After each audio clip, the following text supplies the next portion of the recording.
As we continue to explore the options the Dolphins have for the 13th overall pick in the 2025 NFL Draft, we take a peek at three SEC defenders here today on the show.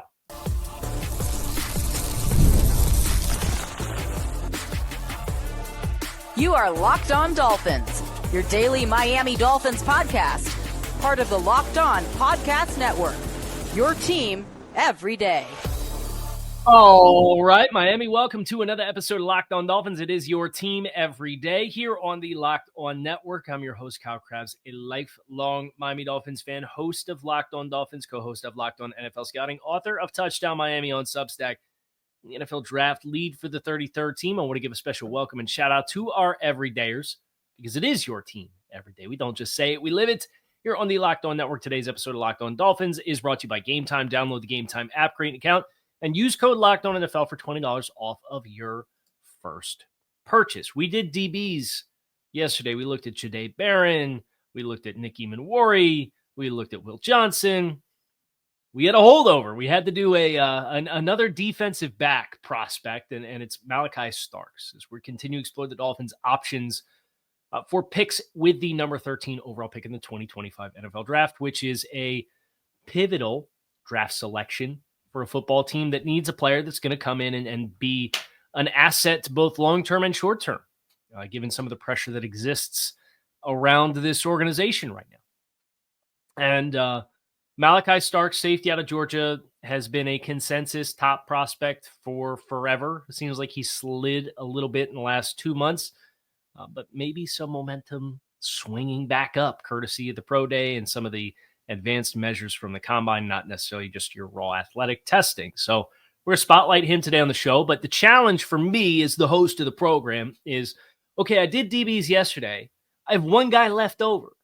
That's an option at 13. How do I package this group? How do I take the rest of the players that are on the list of candidates that we're going to explore for this pick, and how do we put it all together? So we're doing SEC prospects, defenders.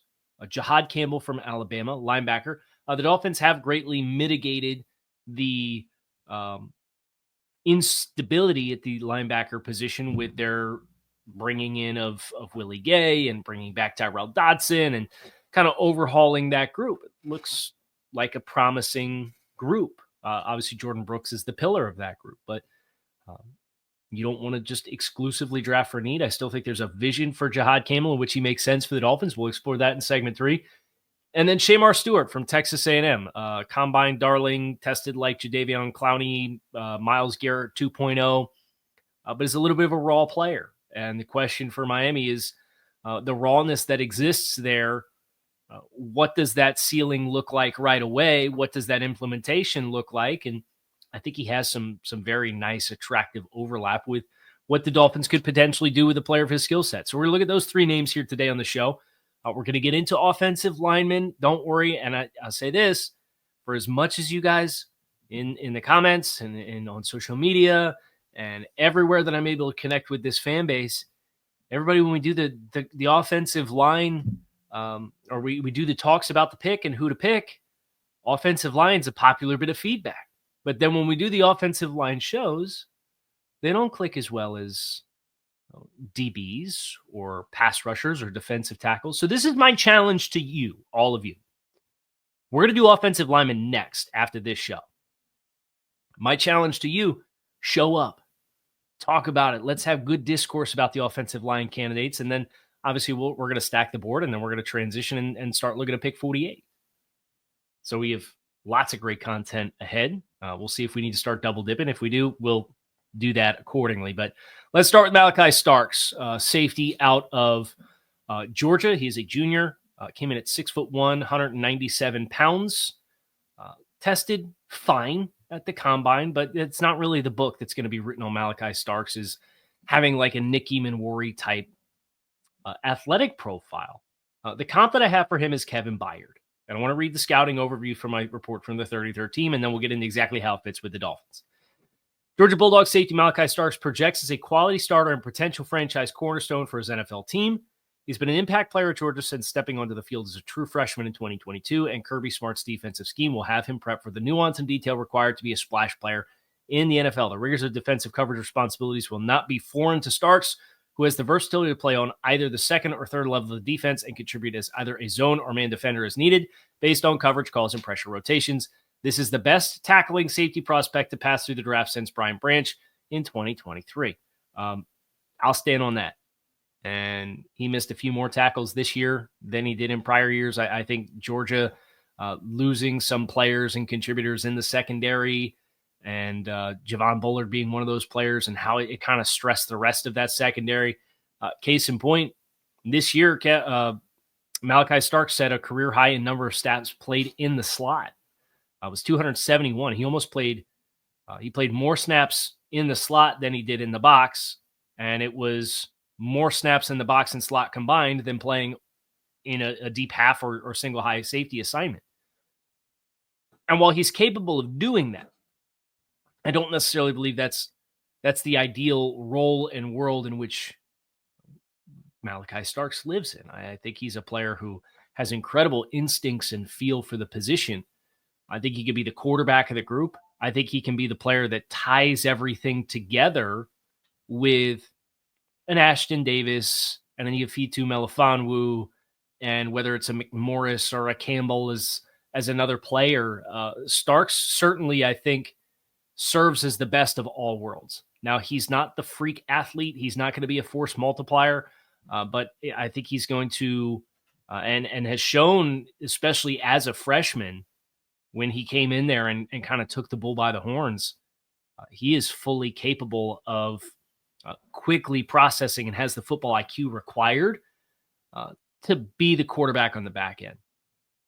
And you pair that with the three-dimensional plane stuff for him. You know, you look at his testing, and he jumped 33 inches in the vertical jump, and he ran a 4.5 flat, so he's not running in the 4.3s, and he's not jumping 42 inches. But he gets the geometry of the game, if that makes sense. When you're out on the field and you're processing route combinations and field spacing of those things, and then you're transitioning to process the football in the air and how to track it at its trajectory and what angle you need to take and the pace you need to be able to get over there. And all of that is so natural to him. And I don't think it's a coincidence that when you get out of the raw testing at the combine and you look at the field drills, and they now do GPS player tracking on the field drills, Starks is one of the fastest moving players in all of the functional field drills at the combine. So I'm not turned off at all by a 4.5 flat. It doesn't bother me one bit, because I take that and I understand some of the added spacing pressure that was put on the Georgia secondary because of some losses, and how Starks tries to cover that up and how they used him to try to cover that up. And I have plenty of context to explain why I think he was a better football player in 23 than he was in 24. Now, you know, as far as what he would mean to the Dolphins with the coexisting or the pre-existing talent that he would be coming into play amongst, I think he can play high post. He could certainly play half field. He can rotate down and fit the run. He can play, and I think is a better man coverage option than Nicky Minwori as a safety. So what means the most to you? Well, Melifonwu has some corner experience. Do you want guys that have more man-to-man ability? Do you want a guy that's going to play the high post and relegate Ashton Davis to being a backup player for you and a depth piece for you? Do you have intentions of Ashton Davis being a starter? I don't have those answers. I certainly know with the amount of work that remains to be done on the roster, you're not going to have an embarrassment of riches at that spot like you might have at linebacker when it's all said and done. And we're going to talk about another linebacker that could continue to add to that and bring a different flavor to that as well, with Jihaad Campbell later on in the show. So I think the vision for the secondary is going to be a big determining factor for whether they gravitate towards a player like a Malachi Starks, or whether they like a Nicky Minwori better, or if they want a corner player like a Jahdae Barron who can blur the lines from all the positions, or if they want another stalwart on the outside that just cuts the width of the field in a Will Johnson type of player. It's really fascinating, and I think there's appeal with all of these players. Malachi, for me, is not on the can't trade away from, because I think with the positional value, I think there's other players that are attractive options that maybe one of those plus additional assets gives you a better total outcome total. But we're going to shift our gears here to the front in the SEC, stay in the SEC. That's Malachi Starks, how I think he fits, what that could look like. What we're going to do, Shemar Stewart next from Texas A&M. It's coming your way next. Stick with us here on Locked On Dolphins. Imagine watching your favorite team live, feeling the energy from the crowd and witnessing unforgettable moments in person. There's nothing like experiencing the big game there on site. And getting tickets for the big game shouldn't be stressful. That's where Game Time comes in. It makes it easier than ever to grab last-minute seats at unbeatable prices. And with Game Time Picks, they have a curated list that makes it easier to find the best value for tickets to sports, concerts, comedy, theater, more, you name it. And they have easy ticket shopping, and you get amazing deals. They're very easy to find. And you also have the lowest price guarantee. So if you find cheaper tickets in the same row and section for less somewhere else, Game Time will credit you 110% of the difference. So you have peace of mind when you are trying to get tickets to your next big event. Take the guesswork out of buying tickets with Game Time. Download the Game Time app, create an account, and use code LOCKEDONNFL for $20 off your first purchase. That's LOCKEDON NFL for $20 off. Download Game Time today. Last minute tickets for the lowest prices, guaranteed. All right, so let's talk Shemar Stewart, who is one of my favorite players in this draft class, and in part because of the ceiling. But I also think when you cross-reference how Texas A&M used him with what his potential is, I think you see and gain a little bit more respect for some of the versatility that this player potentially would bring to an NFL front. So Shemar Stewart is originally from the South Florida area, gave some consideration to enrolling at the University of Miami, chose to go to Texas A&M to keep the main thing, which is to kind of get out of his ecosystem that he grew up in and force him to grow and develop. Monster wingspan, one of the craziest wingspans of anybody in the draft. Came into the combine at 6'5", 267 with 34 1/8 inch arms. It was heavier than that on the roster and was actually 281 at the Senior Bowl. So was on the roster around 290. So you have an ability for a guy who can play in inside gaps, who can play in on the edge, who can play in a stand-up role at times, depending on what weight he's ultimately going to play on. Really, really interesting versatility. And when you look at how he was used at A&M across 3 seasons, he's played a little over 1,200 snaps. And across that period of time, about 900 of them has came as an outside player. 300 of them have come over top of the tackle in more tight alignments. And then about 50 of those have come on interior gaps. So it's not quite like Chop Robinson and projecting Chop, and Chop being more of like a wide alignment type player. But if you're not going to use him there, you can mug him up and line him up from a 2-point stance over top of the center with some exotic front type stuff. This is a little bit more of a hand in the dirt type of player, but 300 snaps playing over top of the tackle. And especially this past year, it was 117 versus about 370 playing outside alignments out as the true authentic end man on the line of scrimmage. They did not give these guys at Texas A&M a great opportunity to be aggressive up front. Nick Scorton comes in from Purdue and has crazy pass rush production at Purdue. Comes into Texas A&M, they stack weight on him. He suddenly looks like a much more lethargic player. The responsibilities that they have in that front is we're going to do a lot of dirty work up front. We're going to occupy. We're going to make things easier for guys behind us to run and make plays. And I think that shows up where, there's not a lot of aggression rushing the passer. And as a result of that, the projection for Shemar Stewart as a pass rusher, despite the fact that he showcases a pretty likable variety of counters and moves. He obviously has first step explosiveness when he runs at the NFL Combine 4.59 at 267 pounds. That explosiveness is massive. But he's got a long arm and speed to power. He can collapse the pocket and reduce angles. But then you also showcase cross chop. He's got a pick on a spin move that he's showcased from time to time. And it's all of the pieces of the puzzle are there. How much do you trust Austin Clark and company to develop a player like this is the big time question that the Dolphins would have to ask themselves. And he's a young player too. He turned 21 in November. So we're going to be turning 22 halfway through our rookie season. You contrast that to some of the other players in this class from an age perspective who are going to be 24, 25 years old at the end of their rookie seasons. There's growth potential here that the Dolphins just have to weigh out. And what I would say is it was one of the concerns and why if I scouted Chop Robinson and I said, this is where he is right now, it gives me a little bit of pause for him being a pick made in the early 20s, because what does he give you on rundowns? The irony is Shemar Stewart's the other way around. Is an elite run defender right now. And there's no question whether he's going to play as a base end, whether he's going to play outside, whether you kick him on an inside shade and ask him to play the point of attack with the length, with the hand power, with the explosiveness that he has, especially if he's going to play around 280 or higher. And he could be a really disruptive talent on the interior or as a run defender, as a base end. Where Chop was the other way around. I had no questions about the ability to win with speed, but how well do you develop the pass rush plan and how quickly can you get him up to speed defending the run?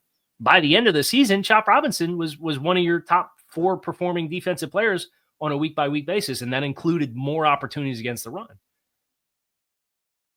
So there's risk with Shemar Stewart, but as I cross-reference how the Dolphins handled another toolsy player that had the inverse question that exists, I'm a little bit more ready to buy in on the idea of this being a fit, depending on who else is available on the board. Are we going to live in a world where Shemar Stewart is my top-ranked prospect on the board? Probably not. I have a feeling, based off of where I have him graded for the Dolphins scheme specifically, he's going to be in the top 5 of best available players if he's there at 13. And you still got to kind of work through some other pass rushers that are going to be in this conversation, like Mike Green from Marshall and Jalen Walker from Georgia. And we'll get into those guys as well before we ultimately close the book on the conversation for 13. But this is a player who is kind of like a blank canvas for how you choose to use it. Are you going to use him in the Calais Campbell type role? Are you going to use him in the Bradley Chubb type role? Are you going to use him in the Jadeveon Clowney, who played in Baltimore type role in a scheme like this? Like there's all different kinds of weights and playing weights and roles with run defending responsibilities versus pass rush responsibilities, and how he goes about doing that just makes it a player that can provide you with a lot of solutions to problems, even though he's not a finished product. The question for Miami, of course, is what else do you have planned for the defensive interior? Can he help be a part of that solution if you play him at the higher weight? He showcased the ability to do some of that sort of thing.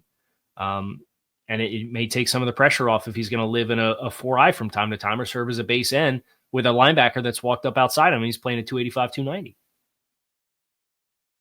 The fact that it's even on the table makes it the kind of player that I have a hard time completely dismissing, even though I look at the edge room when it's healthy and I say you don't have a need there to the degree in which you'd really like to find a value at one of these other spots, because there's a better crossroads of team need on the roster and potentially value for the pick. But this is also one of the highest ceiling players in the entire class for what he can become. And I think he gives you a high enough floor with the run defending stuff to justify playing early. It's a fascinating layer. Player who I have a little bit less concern about the finished product and what it's going to look like is Jihaad Campbell from Alabama. We're going to get into him next here on Locked On Dolphins. So make sure you guys stick with us.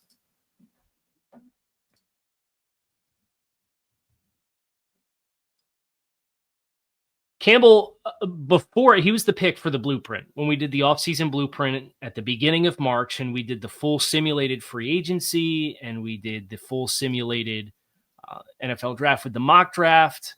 Jihaad Campbell was the pick, and that was because at the time you really kind of had a hard time narrowing down what Miami was going to do at the linebacker position, and you had this player who has the opportunity to contribute in a pass rush role and in a coverage role and in a stack linebacker role.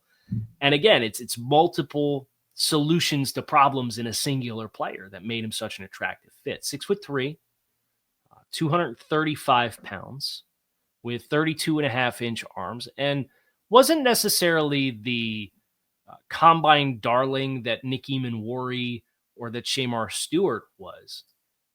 But as an off-ball linebacker,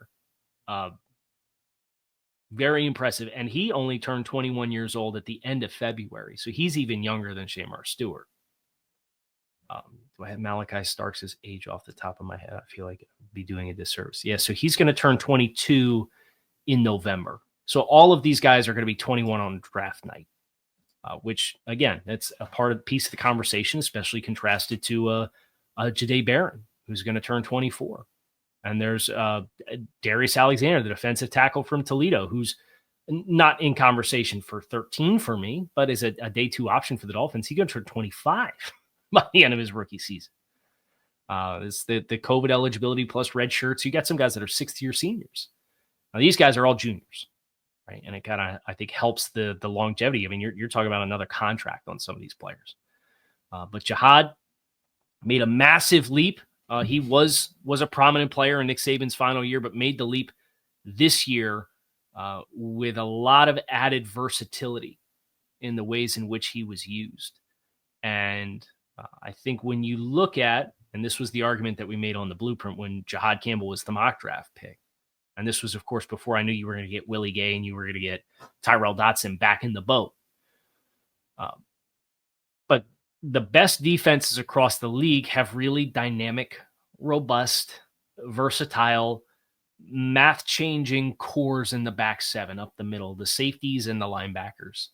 And, that's Baltimore with Roquan Smith and Patrick Queen, plus what they had at safety with Kyle Hamilton and Marcus Williams, and whether it was Geno Stone or Darius Washington this past year, right? And obviously Patrick Queen was a piece of that puzzle, and the defense took a step back for the first half of the season. You look at San Francisco, right? The 49ers have Fred Warner and Drake Greenlaw for a really long time.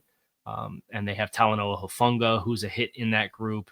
And what that combination of players at those spots allows you to be makes it very challenging to attack them in the middle of the field, and then puts more pressure on the rest of your offense to operate and execute at a high level with accuracy and timing and consistency on further throws to reach equal distances down the field versus throwing over the middle of the field. Right? And Jihaad Campbell, the outlook for him is very simple. If he's your answer long-term opposite Jordan Brooks, he can play on the edge and he can contribute to your pass rush situation. As a linebacker who played 800 snaps for Alabama this year, he had a missed tackle rate of 6%. And that's crazy good. And it's because he's got burst, he's got wrap-up power, he's got striking power. And I would qualify all three of these guys at their respective positions to bring those things to the table. Malachi Starks had the tackling regression, but his career missed tackle rate is like 7%. So for Jihaad, it's a little less of a direct pathway for playing now, unless he's going to push and beat out Willie Gay for snaps and opportunities, or simultaneously just straight up claim the starting spot over Tyrel Dotson. But that's a hard sell because, Dotson, they gave a reasonable investment too to get him back here and in the boat. So he's the one out of this entire group who I think has the least direct path. And the irony there is, like, Shemar Stewart technically is an edge with Chop Robinson and Bradley Chubb and Jalen Phillips. But Jihaad Campbell, you have less rotational opportunities there and less of those players at that position that play on the field. So this would have to authentically be, he's far and away our best available player. He is There's no conversation about tiebreakers or players, because that's what you would use to break the tie in most cases is, do you need a player at this spot or not? Do I expect Jihaad Campbell to be in that conversation? No. But at the same time, really tailor-made fit for the defense that you're hoping and aspiring to run. So Campbell, like the player a ton. I think the versatility that he has to do some of the things that Jordan Brooks does, I think